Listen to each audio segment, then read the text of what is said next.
அது எம்ஜிஆருக்கு நடந்தது, ஜெயலலிதாவுக்கு நடந்தது, அது இப்போ விஜய்க்கும் நடந்துருச்சு. அவர் எப்படி தக்க வச்சுக்கிறாருன்னு தான் இருக்குது. இவ்வளோ பெரிய அதிருப்தி நிலவியது அப்படின்றதை திமுக கண்டறியவில்லை அப்படின்றது தான் உண்மை.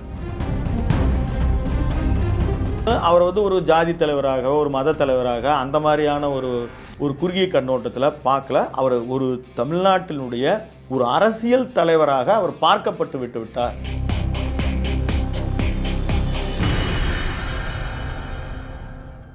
அறம் தமிழ் நேயர்களுக்கு வணக்கம். 2026 தேர்தல் முடிவுகள் தமிழ்நாட்டு வரலாற்றையே மாற்றி எழுதியுள்ளது. இதை பற்றி பல்வேறு விஷயங்களை பேச நம்முடைய இருந்திருக்கிற அறம் தமிழ் ஆசிரியர் திரு விஜயராண் அவர்கள். சார் வணக்கம். வணக்கம் சார். நேற்று நடந்ததெல்லாம் பார்க்கும்பொழுது ஒரு மிகப்பெரிய ஒரு மாற்றமே நிகழ்ந்துள்ளதுன்னு கூட சொல்லலாம். பல்வேறு கருத்து கணிப்புகள் வந்து தமிழ்நாட்டில் எந்த பத்திரிகையாளர் விஜய் வந்து 5 சீட்டு 3 சீட்டு இத்தனை % தான் சொன்னாங்க. முதலிடத்தில் வருவார்னு யாருமே கணிக்கல. எங்கே கோட்டையிட்டாங்க? விஜய் வந்து ஒரு அண்டர் எஸ்டிமேட் பண்ணிட்டாங்கன்னு நினைக்கிறீங்களா? இல்லை, அண்டர் எஸ்டிமேட் பண்ணல. இப்போ நம்ம வந்து பேசணும், நம்ம கூட ஒரு கருத்து கணிப்பை நடத்தணும். அப்போ வந்து ஆட்சி மாற்றம் உறுதின்றதை நாம் முடிவு செஞ்சோம். அப்போ நம்ம இளைஞர்கிட்ட போகும்போதெல்லாம் அவர் ஒரு பெரிய அளவு வாக்கு சதவீதத்தை எடுப்பார்னு. இப்போ நாம் ஒரு தொகுதிக்கு ஒரு 300 சாம்பிளிங் எடுக்கிறோம். அதில் அவருடைய பர்சன்டேஜ் அப்படின்றது வந்து நம்ம எல்லா வயதினரையும் கலந்து எடுக்கிறோம். அப்போ ஒரு 20% வருவார், 25% வருவார். சில நேரங்களில் நம்மக்கிட்ட மீட் பண்ணுறது ஒன்லி யூத்தை மட்டும் மீட் பண்ணும்போது அத்தனை பேரும் டிவிக்கே தான் சொன்னாங்க, விஜய் தான் சொன்னாங்க. அதை அது எல்லாருடைய ஒப்பீனியன் நம்ம எடுக்க முடியாது. அப்போ நாம் அதை பகுப்பாய்வு செய்யணும். அப்படி செஞ்ச போது இந்த ஏஜ் குரூப்பில் இருக்கீங்க, இது மாதிரி நம்ம ஒரு 20 தொகுதிகளுக்கு பிறகு அதை எடுத்துட்டு சில தொகுதிகளில் எடுக்கக்கூடிய குறைந்த சாம்பிளை அப்படி கம்பேர் பண்ணி தான் செய்கிறோம். அடுத்து அந்த தொகுதியில் இருக்கக்கூடிய ஏற்கனவே இருக்கக்கூடிய வலிமையான வேட்பாளர், அந்த வேட்பாளரை இவங்களால வெற்றி கொள்ள முடியுமா? சாதாரணமான ஒரு பரிச்சயம் இல்லாத தெரியாது, இப்படி வந்து முடியுமா? பூத் ஏஜென்ட் கிடையாது, பெரிய ஸ்ட்ரக்சர் இருக்குது. ஏடிஎம் இருக்குது, டிஎம்கேவிடையும் பெரிய ஸ்ட்ரக்சர் இருக்குது. அப்படி இருக்கும் பொழுது இவர்களை வெற்றி இந்த மாதிரி நாம் வந்து ஃபீல்டில் பண்ணோம். பல பூத்தில் ஏஜென்ட்டே கிடையாது, ஆனால் அடித்து நொறுக்கி இருக்காங்க. அதுதான் உண்மை. ரசிகர்களே ஏஜென்ட்டாக மாறினதா கூட நம்ம பார்க்குறோம். இல்லை, அது இல்லை, அஃபீஷியலாக ஏஜென்ட்டாக உட்காந்து இந்த ஓட்டு இந்த ஒரு அங்கே ஒரு சவுண்டு கொடுப்பாங்க, அந்த இருக்கிற போலிங் ஆஃபீஸர்ஸுக்கு கொடுப்பாங்க. அப்போ இவங்க தான் வந்திருக்காங்க, இவங்க கரெக்டாக ஓட்டு வந்து எல்லாம் இருக்கா, வேறு ஏதாவது கள்ள ஓட்டு போகிறதா, இதுதான் அவங்களுடைய ஒர்க்கு. அது வந்து அது இல்லாமலே இப்போ என்டிஆர் வந்து 1983 ஜெயிச்சிருக்காரு. 9 மாதம் தான் அவர் கட்சி ஆரம்பிச்சு 294 சீட்டு ஒருங்கிணைந்த ஆந்திராவில் 202 சீட்டு அடிக்கிறாரு. அப்படி அந்த வரலாற்றை இது வரைக்கும் யாருமே இட்டு நிரப்பவில்லை. விஜயும் இப்போ நிரப்பலை. நீங்கள் எம்ஜிஆர் மாதிரி ரீட்டைன் ஆகிட்டாருன்னு, ஆனால் இப்போ தொங்கு சட்டசபை தான் வந்திருக்குது. அப்போ பெரும்பான்மையாக இருந்தார். ஆமாம், அறுதி பெரும்பான்மை அவங்களுக்கெல்லாம் கிடைச்சிது. ஆனால் ஆட்சி மாற்றம், அதாவது 1967க்கு பிறகு இப்போ வந்து 2 திராவிட கட்சிகள் அல்லாத ஒரு கட்சிக்கு ஒரு வாக்கு கொடுத்துருக்குறாங்க. விஜயகாந்த் கூட முன்னிறுத்தும் பொழுது அவர் தன்னை வந்து ஒரு தேசிய முற்போக்கு திராவிட கழகம்னு வச்சார். அதுவும் ஒரு திராவிட பாரம்பரியத்தை அவர் கொண்டு வந்தார். அவர் எப்படி தான் இருந்தாலும் அவரும் திமுக இல்லாமல் ஒரு வாக்கு சதவீதத்தை சமீபத்தில் நமக்கு வாங்கி காட்டினார். அதே மாதிரி நாம் தமிழரும் இப்போவும் 4% நிரூபிச்சிருக்கிறாங்க. ஆனால் ஒரு குறைச்சிட்டாங்களா? அல்ல, அதாவது அவங்களுடைய அது ஒரு 19 லட்சம் ஓட்டுகள் அப்படின்றது பணம் கொடுக்காமல் பெற்றிருக்கிறத நாம் அதை தான் நம்ம பார்க்கணும். அவங்க மற்ற நம்ம வந்து யாருடைய நம்ம ஒவ்வொரு முறையும் நான் சொல்லுவேன், நமக்கு எந்த சார்பு மனநிலையும் கிடையாது, யாரையும் ட்ரோல் பண்ணுன்ற எண்ணம்லாம் கிடையாது. நம்ம டேட்டா வைஸு இப்படி நடக்குது, இப்படி நடக்கலாம், இது எது சரி தப்பு, இப்படி தான் நம்ம வந்து அனலைஸ் பண்ணுறோம். நடக்கிற ஈவெண்ட்டு பொறுத்து தான் நம்ம சொல்கிறோம். அவர் ஒன்று தனியாக நம்ம சீமானம் குறித்தே பேசுவோம். ஆனால் ஒரு 19 லட்சம் பேர் வந்து ஒரு பல இந்த மாதிரி ஒரு அலைக்கு பிறகு அவர் நிச்சயமாக ஓட்டுக்கு அவர் பணம் கொடுக்கல. நிர்வாகிகள் செலவுக்கே அவங்க தடுமாறினாங்க. ஆனால் அவங்க உழைப்பு மிகப்பெரியது. எங்கே மிஸ் ஆச்சுன்னு தனியாக பேசுகிறோம். ஆனால் 19 லட்சம் பேர் பணம் கொடுக்காம பெற்றிருக்கிறார்கள் அப்படின்றத உண்மையிலேயே நம்ம வந்து அதை வந்து ஒரு வரவேற்கக்கூடிய செய்தியாக தான் நம்ம பார்ப்போம். அப்போ இங்கே வந்து நீங்கள் கேட்டது எப்படி கணிக்க முடியாமல் போயிடுச்சுன்னு போது, இப்போ ஆக்சிஸ் மை இந்தியா வரும்பொழுதோ எல்லாரும் கேலி செய்யப்பட்டது. அதே மாதிரி காவல்துறை அந்த கருத்து கணிப்படுத்தவர் ஒரு இடத்துல மிஸ் ஆயிடுச்சுன்னு அழுதாருன்னு கூட பல அதுதான் அந்த நடந்திருக்கலாம். அது வந்து சாம்பிளிங்கில் மிஸ்டேக் ஆகிருக்கலாம். இந்த முறை வந்து அதாவது தமிழ்நாடு சென்னை மட்டுமே எடுத்தாங்க அப்படின்ற எண்ணம் கூட பலருக்கு வந்துச்சு. அதே மாதிரி முன்னாள் காவல் உயர் அதிகாரியாக இருந்த ரவி அவர்கள் கூட வந்து கொடுத்துருந்தது பார்த்து அதுவும் ட்ரோல் செய்யப்பட்டது. அப்போ அவர் ஓரளவுக்கு தமிழ்நாடு முழுக்க கேட்டிருக்கிறாருன்னு தான் நாம் சொல்லணும். நம்ம ஏன் நாம் பார்க்கலையா? நம்ம சுற்றி இருக்கிற நம்ம குடும்பம், நம்ம உறவினர்கள், நம்மளுடைய நண்பர்களுடைய குடும்பம் எல்லாமே பெண்கள் வாக்கு வந்து அவருக்கு செலுத்தப்பட்டதாக சொல்லப்பட்டது. நான் வந்து இப்போ 30 வயதுக்குள்ள ஒரு 1,25,00,000 வாக்குகள் இருக்குது. பதிவான வாக்குகள் 4,88,00,000. அதில் இந்த வாக்குகளில் ஒரு 80% செலுத்தப்படும். இவர் 80 லட்சம் ஓட்டுகள் 75 லட்சம் ஓட்டுகள் அவர் பெறுவார்ன்றதை நாமளே பதிவு பண்ணியிருக்கோம். ஆனால் அதை தாண்டி அவர் அந்த ஒரு தொகுதிக்கு வந்து 20,000 ஓட்டுகள் அவர் பெறுறாரு. அதான் அது வெற்றிக்கு இதாக இருக்காது. ஆனால் ஒவ்வொரு தொகுதியிலும் பெரிய அளவில் கொடுப்பாரு. 2ஆம் இடத்தை பல தொகுதிகளில் பெறுவார். அவருக்கும் அந்த 2ஆம் இடத்துக்கான போட்டி எடுக்கிறதுக்கும் சென்னையில எல்லாம் அவர் வந்து மிகப்பெரிய அளவில் ஆளுங்கட்சிக்கு சவாலாக இருப்பார். இதையெல்லாம் நம்ம கணிச்சிருந்தோம் நம்மளால். ஆனால் அவர் இந்த அளவுக்கு வெற்றி பெறுவார், இந்த அளவுக்கு அவர் சீட்டே பெற முடியாதுலாம் நம்ம சொல்லலை. அவர் ஓரளவுக்கு பெறுவார். 20 சீட்டுகள் வரைக்கும் கூட பெற வாய்ப்பு இருக்குது. இப்படி தான் நம்மளால் கணிக்க முடிஞ்சது தவிர 100 சீட்டுகளை தொடுவார்னு சொல்லலை. தமிழில் ஊடகங்களில் யாருமே கணிக்கலை. ஆனால் இப்போது சில பத்திரிகைகள் வந்து முதலமைச்சர் வேட்பாளரில் ப்ரிஃபரன்ஸை கொடுக்கும் பொழுது விஜய் இது சொல்லியிருக்காங்க. அதே மாதிரி நிறைய இன்ஸ்டிடியூஷன் பேஸ்டு இருக்கக்கூடிய ஸ்டாஃப்ஸ் எல்லாமே நான் பேசும்பொழுது அவங்கெல்லாம் முதல்லையே சொன்னாங்க. அதாவது அவங்க ஸ்டூடெண்ட்ஸோட ரொம்ப கனெக்டிவிட்டியாக இருக்காங்க. இல்லை எனக்கு விஜய் வருவார்னு தான் தோணுது. ஏன்னா அந்த ஸ்ட்ரென்த் வந்து அவங்க வந்து அவ்வளவு வெறித்தனமாக இருக்காங்கன்ற காலேஜ் மாணவர்களே விஜய் இங்கே மாணவர் போட்டாலும் கட்டடிச்சுட்டு போகிறதும் அந்த மாதிரி போகிறதும் அது அந்த மாதிரி நிறைய காலேஜோட சம்மந்தப்பட்ட பேராசிரியர்கள் ஆசிரியர்கள் எல்லாம் எனக்கு வந்து அதை சொல்லிக்கிட்டே இருந்தாங்க. ஆனால் அந்த ஒரு ஓட்டு வந்து வெற்றி வாய்ப்பை நிர்ணயிச்சிருமா என்னென்ன பசங்களுக்கு தெரியும் அப்படின்னு நான் கூட அண்டர் எஸ்டிமேட் பண்ணிட்டேன். ஆனால் அந்த தகவல் வந்துக்கிட்டே தான் இருந்துச்சு. அதே மாதிரி கொளத்தூர் தொகுதியுமே தகவல் அவர் வீக்காக தான் இருக்க, அவருடைய தொகுதி வந்து வீக்காக தான் இருந்துச்சு அப்படின்றது தகவல் எல்லாம் வந்துச்சு. ஆனால் அவங்க எந்த வகையிலும் ஃபில் பண்ணிடுவாங்க அப்படி பண்ணி அவர் வந்து நம்ம எதிர்பார்க்கல. சிஎம் எல்லாம் வந்து திரு ஸ்டாலின் அவர்கள் இப்போ ரிசைன் பண்ணியிருக்காரு. இன்றைக்கி வந்து திமுக தலைவர் ஸ்டாலின் அவர்கள் அவர் தோல்வி தழுவாருன்னு நம்ம எதிர்பார்க்கல. இந்த மாதிரி எதிர்பார்க்காத பல சர்ப்ரைஸ் நடந்திருக்கு. அவ்வளோ பெரிய வேட்பாளரை வந்து கொளத்தூரில் நிறுத்திட்டாங்களா? எங்கே ஸ்டாலின் அவர்கள் மிஸ் பண்ணல? அவர் விஎஸ் பாபுன்றவர் புரசைவாக்கம் முன்னாள் எம்எல்ஏவாக தான் இருந்தவர். திமுகவில் இருந்தார். திமுகவில் இருந்து கடந்த முறை அவர் 2011 தேர்தலில் புரசைவாக்கம் தொகுதி எம்எல்ஏவாக இருந்தார். இந்த 2011 ஸ்டாலின் அவர்களுக்கு அவர் ஒரு சீஃப் ஏஜெண்டாக ஒர்க் பண்ணியிருக்காரு, களப்பணி ஆற்றியிருக்காரு. அங்கேருந்து அவருக்கு வந்து வாய்ப்பு மறுக்கப்படுவது ஏதோ ஒரு வகையில் அவருக்கு சங்கடமாகி சேகர்பாபு அவர்கள் அவருக்கு ஒரு சங்கடம் ஏற்பட்டு அவர் அதிமுகவுக்கு போகிறாரு. அதிமுகவில் மாவட்ட செயலாளராக இருந்தார். அங்கேருந்தும் அவருக்கு வந்து வாய்ப்பு மறுக்கப்படும் போது இங்கே ஒரு டிவிகேவில் அவருக்கு ஒரு ஸ்பேஸ் கிடைச்சிது. அந்த மாதிரி நிறைய பேர் அதிமுகவில் இருந்து போனாங்க. இப்போ சிடி நிர்மல்குமார் போனார். நிறைய பேர் போகும்போது அவங்களுக்கான வாய்ப்பு அவர் களப்பணியை ஒர்க் பண்ணி என்ன தான் அப்படி ஒருத்தர் நின்று இருந்தாலும் கேண்டிடேட் இருந்தாலும் இவ்வளோ பெரிய அதிருப்தி நிலவியது அப்படின்றதை திமுக கண்டறியவில்லை அப்படின்றது தான் உண்மை. அவர்கள் மீது ஒரு அதிருப்தி இருந்துச்சு. அந்த கடைசி எலெக்ஷன் கேம்பெயின் பண்ணும்போது நிறைய இடங்களில் சென்னையில் விஜய் வந்து மறுக்கப்பட்டார். அதுக்கு வந்து ஒரு ஸ்டாலின் தான் காரணம் அப்படின்றத விஜய் பரப்புரை செஞ்சார். பக்கத்து தொகுதி தான், ஒரு இங்கே பெரம்பூருக்கும் கொளத்தூருக்கு அவர் பிரச்சாரத்துக்கு போகும்போது அங்கே பஸ் எல்லாம் நிறுத்தி ஒரு மாதிரியான தடை ஏற்பட்டது. இதெல்லாம் மக்கள் மனசில் வந்து இது வந்து அவர் ஸ்டாலின் சொல்லியெல்லாம் செய்கிறதில்ல. யாராவது ஒருத்தர் இது மாதிரி ஆர்வ கோளாறில் செய்யும் பொழுது மக்களுக்கு ஆட்சியாளர்களுடைய தலைமையை நோக்கி தான் போகும். அப்போ மாற்றத்தை விரும்பி விட்டார்கள் அப்படின்றது தான் நமக்கு இது காட்டுது. இப்போ கொளத்தூர் மட்டும் இல்லை, சென்னையில் வந்து ஒரு 16 இடங்களில் 14 இடங்கள் திமுக கோட்டையாக இருக்கிற கோட்டையவே விஜய் பிடிச்சிட்டாருன்னா அதுக்கு என்ன காரணமாக இருக்கும்? இல்லை சென்னை அதாவது எப்பயுமே நீங்கள் கடந்த முறை தேர்தலில் பார்த்தீங்கன்னா மக்கள் நீதி மய்யம் கமலஹாசன் அவர்கள் நின்றிருந்தார். நீங்கள் பல தொகுதிகளில் 20,000 பல்லாவரம் உட்பட பல சோழிங்கநல்லூர் உட்பட பல தொகுதியில் 10,000க்கு மேலே வில்லிவாக்கம் உட்பட பல இடங்களில் அவருடைய கணிசமான வாக்குகளை சென்னை பெல்ட்டில் பெற்றிருந்தார்.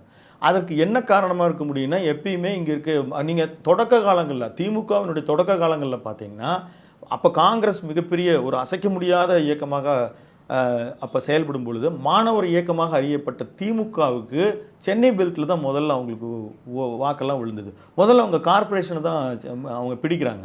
அப்படி இருக்கும்போது இங்கே இருக்கிற மக்கள் வந்து ஒரு படித்த ஒரு ப்ரிஃபரன்ஸு நல்லா பேசக்கூடிய ஒரு மாற்றத்தை விரும்பக்கூடிய மக்களாக தான் இருந்திருக்காங்க. அப்படிதான் அது இருந்தது. ஐடி பீப்புள்ஸ் வந்து ஆமாம் அது மாதிரி இருந்தார். செந்தில்வேல் கூட கதறினார், உப்பு இது சாப்பாட்டில் உப்பு போட்டு சாப்பிடு அப்படி இப்படின்னு பேசினார். அது வந்து அவருக்கு தெரிஞ்சுக்கிட்டாங்க அவங்க அப்படின்னு தான் சொல்லணும். அப்போ சென்னை கடந்த முறை கமலஹாசன் நின்ற போது ஒரு கணிசமான வாக்குகள் வாங்கினார். இப்போ இந்த முறையும் மாற்றத்தை விரும்பி இருக்கிறாங்க மக்கள் அப்படின்னு தான். ஏன்னா அதில் வந்து குறைகள் இருக்குது.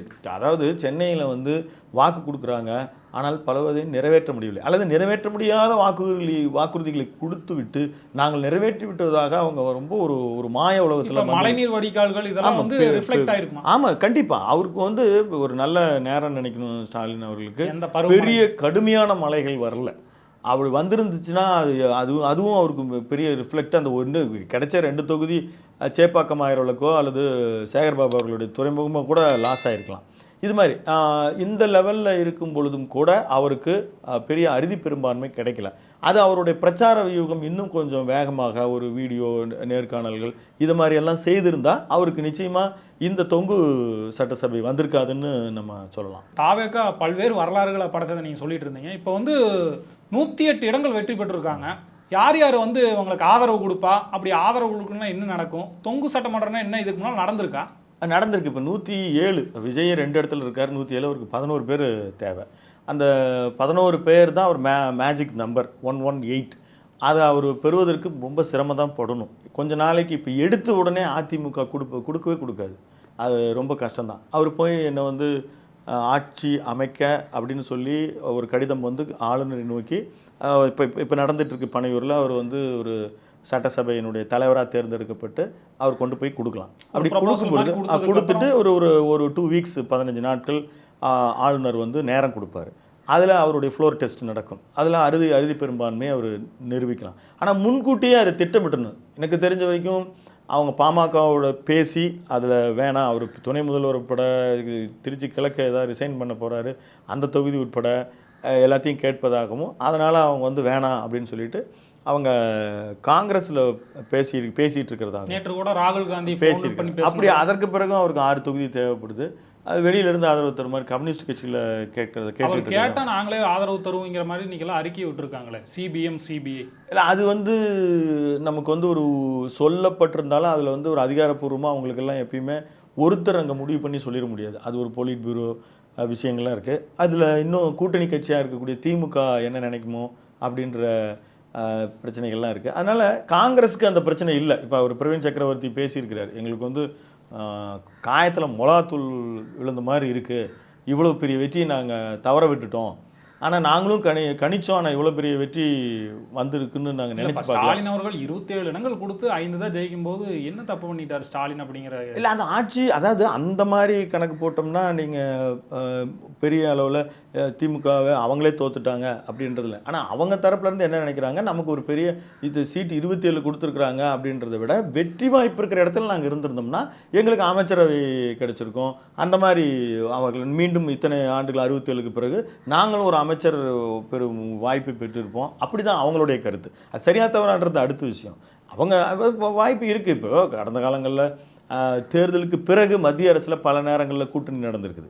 வேறு வழி இல்லை, அறுதி பெரும்பான்மை, உடனே ஒரு எலெக்ஷன் வந்தால் உடனே இந்த நாடு தாங்காது, பொருளாதார பிரச்சனைகள் வரும், அப்படி இப்படின்னு சொல்லி உடனே வந்து மறுதேர்தல் குறித்து பாருங்கள். இப்போ நம்ம இந்த தமிழ்நாட்டு வரலாற்றில் இப்படி ஒரு சூழல் வந்திருக்கு. உடனே ஒரு தேர்தல் வருமா, பார்லிமெண்ட் தேர்தல் வரும்போது வரைக்கும் கலைக்கப்படுமா, நீடிக்குமா? இப்போ கம்யூனிஸ்ட் கட்சியெல்லாம் ஆதரவு கொடுத்து கண்டிப்பாக பொறுப்பேற்றுக்க மாட்டாங்க. வெளியிலேருந்து ஆதரவு தந்தால் அது பெரிய ப்ரெஷர் தான்.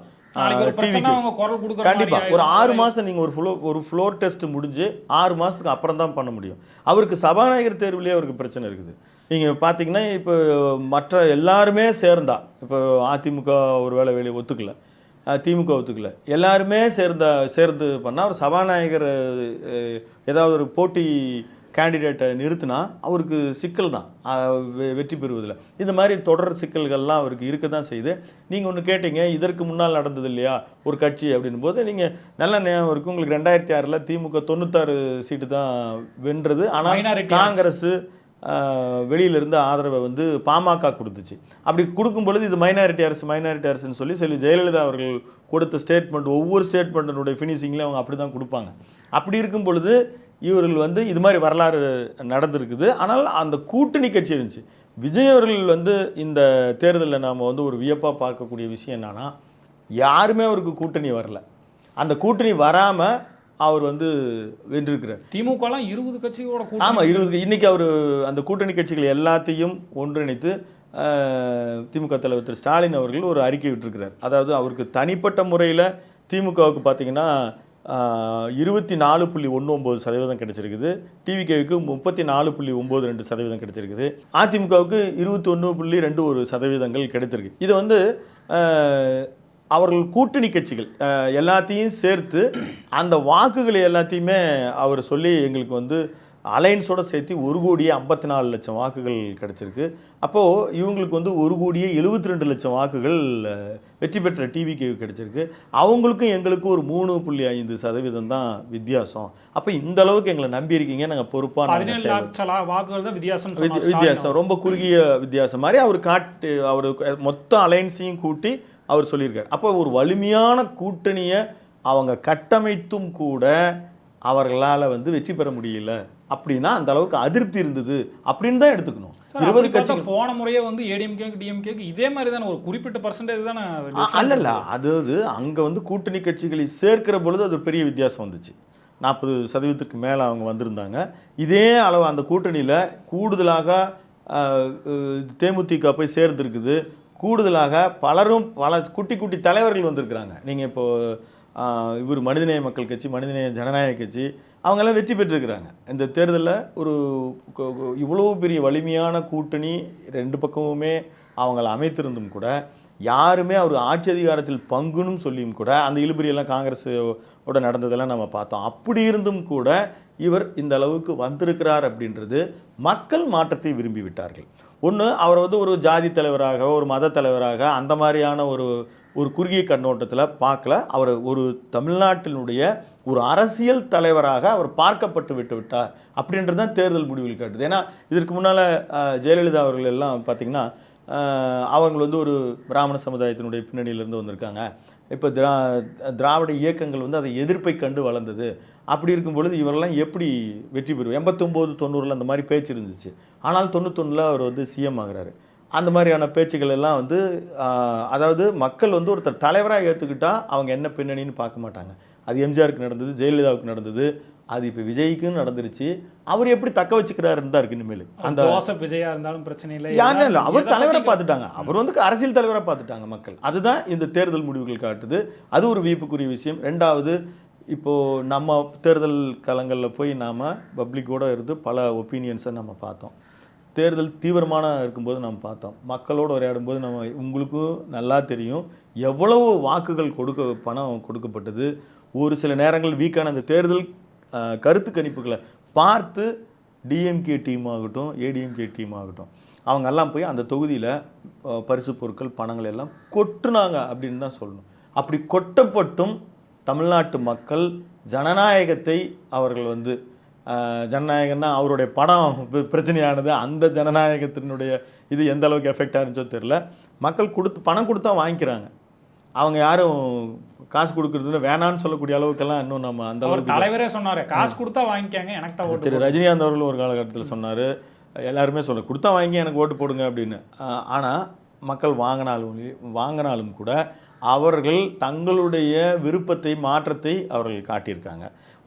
திமுக உடனே நம்ம குறைச்சி பெரிய அளவில் படுதோல்வி அடைஞ்சிருச்சு, இல்லை அதிமுக பெரிய படுதோல்வி அடைஞ்சிருச்சுலாம் சொல்ல முடியாது. அவங்க திமுக கட்சி மட்டுமே கூட அவர்களும் 1,19,00,000 வாக்குகள் தனியாக பெற்றிருக்கிறார்கள். அதே போல் அதிமுகவும் 1,09,00,000 வாக்குகளை பெற்றிருக்கிறது.